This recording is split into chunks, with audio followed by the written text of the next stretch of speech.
Hey Ross, how are you? Hello, how's it going? Yeah, not too bad. Just a little bit busy. A little bit busy. And I imagine you probably are as well because you're doing a few shows at this year's Horror Fest. Yeah, it started out as two. I was going to originally do two horror shows, but then it turned into three. So I'm doubly looking forward to just having more stuff to do during the Horror Fest as much as I possibly can. It's going to be a fun October. It is. It is. And of the shows you're doing, one of them is your classic show, Beetlejuiced, or Ross Hepburn is Beetlejuice. So, But, for those who aren't aware of what that show is, why don't you tell us a little bit about it? so essentially, Ross Hepburn as Beetlejuice is my first ever solo stand-up show.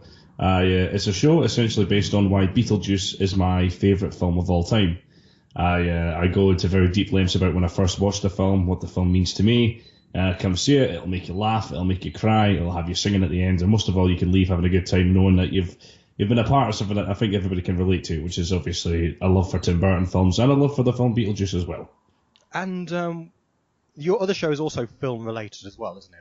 Yes, but it's sort of like it's kind of like the second side of the coin, as I like to see it, because on one half you get one show that I'm talking about, we're talking about something I love, but on the other side you're getting a show about something I hate or a film I hate even. And what's that film? It's the remake of The Evil Dead.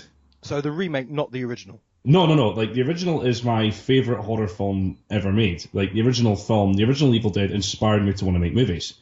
I saw it when I was in high school studying higher art, and I immediately wanted to study film afterwards after watching that film because it just blew my mind. I never knew you could make horror films quite like the way that film presents itself, and it just inspired me to want to make movies. And obviously, we live in a sort of culture where horror films are getting remade more and more because it's easier to market and easier to sell these new these horror remakes rather than actually making an original cohesive horror film. And they remade The Evil Dead. And I saw it, and I just hate it. I think it's an awful film. There's worse films in the world. There are definitely worse films, but for me, I genuinely believe that the worst film ever made is the remake of The Evil Dead. Like, I am just sorely convinced. So you've got those two film-based, and your third show is also sort of film-based because you're going to be guest host, team captain for the Great Big Geek Game Show, or the Great Big Horror Game Show. Yeah, because obviously I normally do the Great Big Geek Game Show with you and Diz O'Gorman, and that's a lot of fun. But this one I'm mainly looking forward to because it's all horror related, and I love horror films. So like, I look forward to just taking part with a lot of people who have fun, want to talk about horror films, and want to mention horror films and whatnot, and just like seeing like these competitive questions come up over and over again, just to talk about what we're going to get next. So kind of going back to Beetlejuice because that is your show, that is your main show that you do, and you've been doing it for a few years. How long have you been doing that show now? Like come next year, it'll be almost 3 years I've been doing it. I've been doing it for 2.5 now. I started writing it in 2014 when I really wanted to get a solo show to my name and to get myself out there as a comedian to sort of do a solo show. And at that time, a lot of my friends in comedy were doing their first ever solo shows. And I thought, well, what can I do to branch out and do something that will get my name heard as a solo show writer and performer? And my hero, Andrew O'Neill, he did a show about his love for heavy metal and his love of the heavy metal genre. And I went to go see it, and it was incredible. And I remember him saying at the end of the show, he said, if you're passionate about something and something means a lot to you, just say it, share the world of it, tell it to everybody, talk about why you love it so much. And I thought maybe that's what I should do for my first show. I should talk about something that has a deep impact on me and something that means a lot to me. And I decided to use films, and the first film that popped into my head was Beetlejuice, because I talk about because it is my favourite film of all time, and I really wanted to just prove that I had something to say other than just do a show about why Beetlejuice is so good. And I pushed like 3 or 4 drafts out of all these scraps of yellow paper till eventually I decided to set it up with a night with my friend Diz O'Gorman, who was doing a Ghostbusters show at the time. And I thought, what if we did the 2 shows back to back? You did your show about Ghostbusters and I could do my show about Beetlejuice, and it would be and we called it the science fiction double feature because it's 2 shows back to back, both based on films. And sci-fi films as well to some degree. Just to some degree. Depending on our definition of sci-fi. Well, I would say there's more sci-fi in Ghostbusters than there is in Beetlejuice. There's more supernatural references in Beetlejuice than there is in Ghostbusters. Yeah. Because Ghostbusters is all about that taking control and taking the power back from the supernatural, whereas in Beetlejuice it's about taking the supernatural and pushing it towards the people that are sort of oppressing it. What is horror to you? Because I know a lot of people, they'll look at different genres of horror and say that's not horror. A lot of people don't class slasher as horror. I do, but a lot of people don't. So what is horror to you? I accept all sort of forms of horror storytelling. For me, a horror film has to be, the story has to be taken seriously in order for you to feel the suspense, or it could be the complete opposite as well. You could be completely farcical and over the top so that it's complete fun. Yeah. I like my top 10 favorite horror films.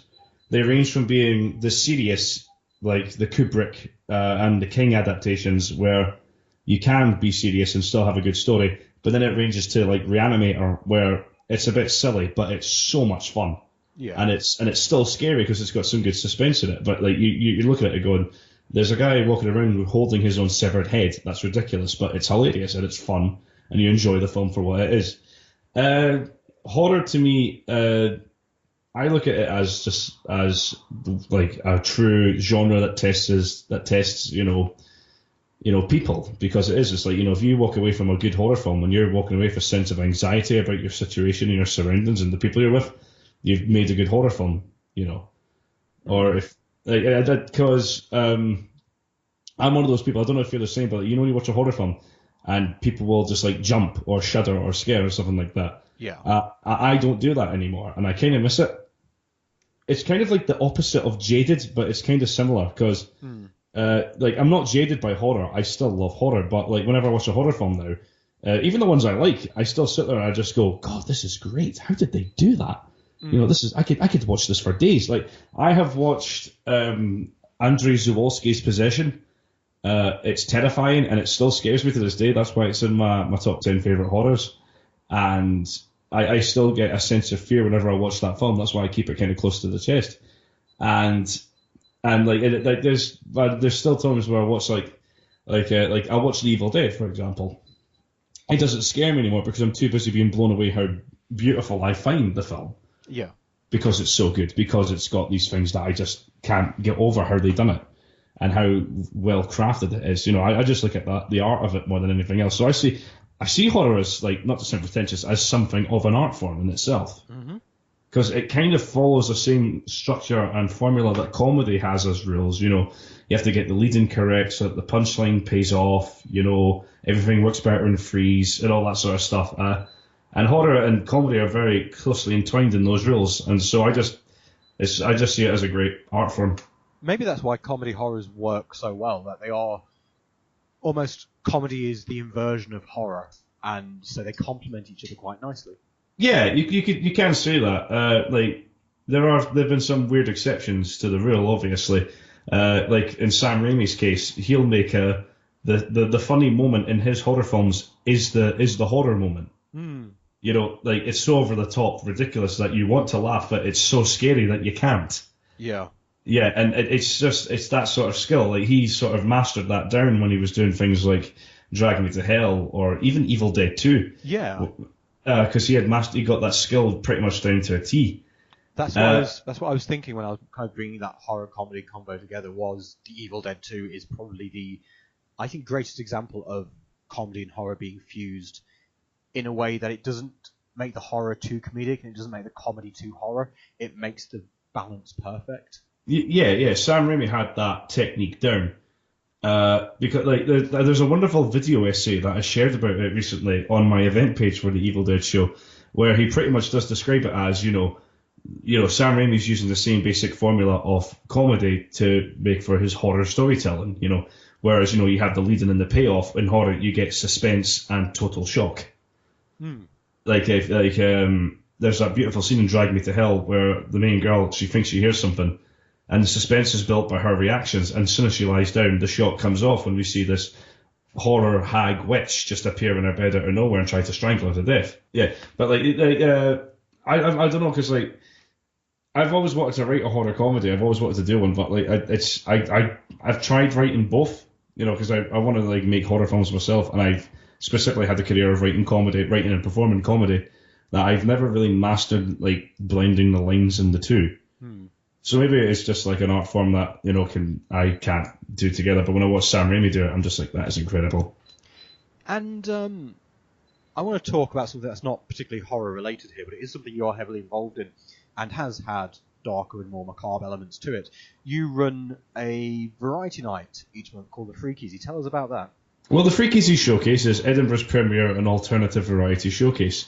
I started the night pretty much to sort of rather than just do a straightforward comedy night or straightforward poetry night or straightforward match night, I wanted to have all of the acts in one. And I wanted to have each performer that we get to do 10 minutes of stuff where they get to show off the best of what they can do. And by the end of the night, you walk away as an audience member being a fan of something that you wouldn't particularly be a fan of in the first place. And where and when does the Freakeasy go on? It's on every last Thursday or every third Thursday at the Monkey Barrel Comedy Club downstairs in their venue called the Banana Skin. Mm-hmm. I am the host as well as founder of the night, and we push to have at least 6 acts on the bill, and each of them different and varied to the last. Excellent. And I'm looking forward to this month because it's the Halloween special, and the Halloween special has always been a fun night for me. We've got some great acts on for the Halloween special this year. We've got Tom Moore, who's going to be doing his Hector Creeping readings. We've got Paul Novak, who'll be doing his Victorian Seance magic, and it's just got a really wonderful, varied, and unique night. Excellent. And so, just to kind of wrap us up a little bit, tell us when your shows are on, whereabouts we can see them, and how people can get along.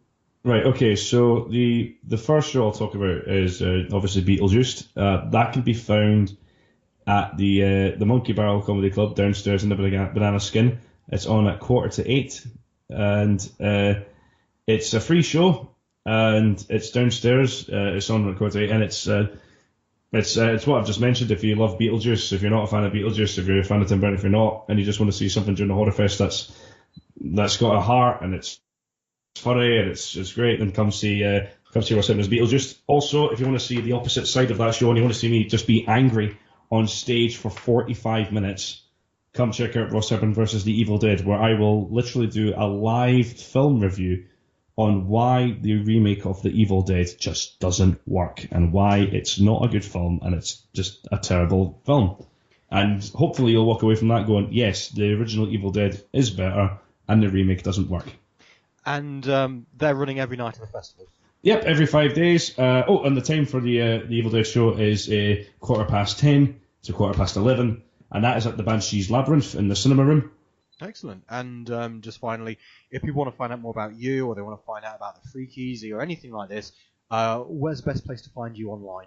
You can find me online at Ross Hepburn Stand-Up Comedian, as well as the Freakeasy Showcase. We're both on Facebook. Just type in the Freakeasy Showcase and Ross Hepburn Stand-Up Comedian. You'll find out our info there. We've also got Twitters. I've got one for my Stand-Up Ross, and the Freakeasy you can find just at the Freakeasy.